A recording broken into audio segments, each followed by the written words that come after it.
Everybody wants a shot at the title. They all think they can step in the ring and go toe-to-toe with the champ. But they always seem to forget that the champ, well, it punches back.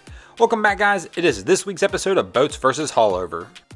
Our first round this week is going to feature a gentleman I am naming the Topless Legend. Yes, there are many legends at Haulover, but my man, after seeing several video clips now, he has earned this rep. All he does is send it at Haulover. It doesn't matter what the conditions are, doesn't matter what's going on. My man's only got one way of taking Haulover, and that is throttle down. Boats definitely win the first round. Our next contestant in round 2 is going to show you how to literally lose a girl in about 5 seconds. He looked at his wife or girlfriend and said, "Come on, honey, let's go take the jet ski out. Let's go have a good time." And then he pulls this stunt right here. Somehow this chick looks at him a little funny for a second, but actually starts swimming back over to the ski. I'm really surprised that she doesn't start trying to beat him when she gets back on this ski, but here's the real key point. Watch how slick this remount is. This tells me this is not the first time this has happened. For some reason, she keeps getting back on the ski. We are, however, going to give this round to Haulover. Our next contestant, well, just why?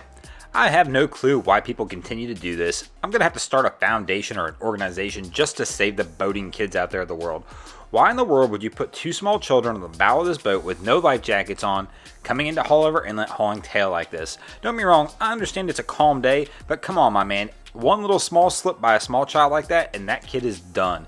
Please, somebody smack this guy. Heading into the 4th round, we're going to watch somebody take a beating like a pro. Not everybody can take a beating the same way at Haulover, but this chick in the bow of this boat, she really has it down pat. These guys are sending it through Haulover in some moderate conditions, and she's riding in the front of the bow, bouncing around, really not caring. She just hangs out up there and enjoys the ride. We don't see that one all that often. In this round, unfortunately, I'm still going to give it to Haulover, which is going to put us at a tie going into the 5th round, and my man has sent it too soon. That's right, he's cleared the bridge at Haulover, only to have ignored the no wake signs.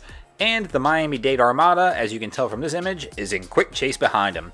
Let's see if he can make it out before them, and maybe he can still salvage this round.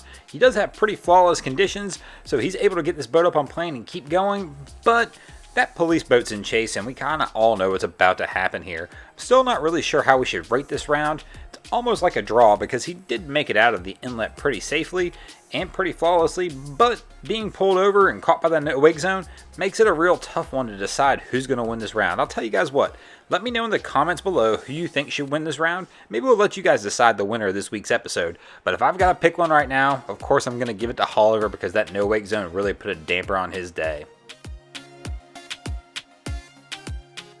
Thanks for watching. I hope you enjoyed this episode of Boats vs. Haulover. If you did, go ahead and drop an anchor on that subscribe button. If not, me and my boy Wavy Boats, we're going to come to deflate your trailer tires.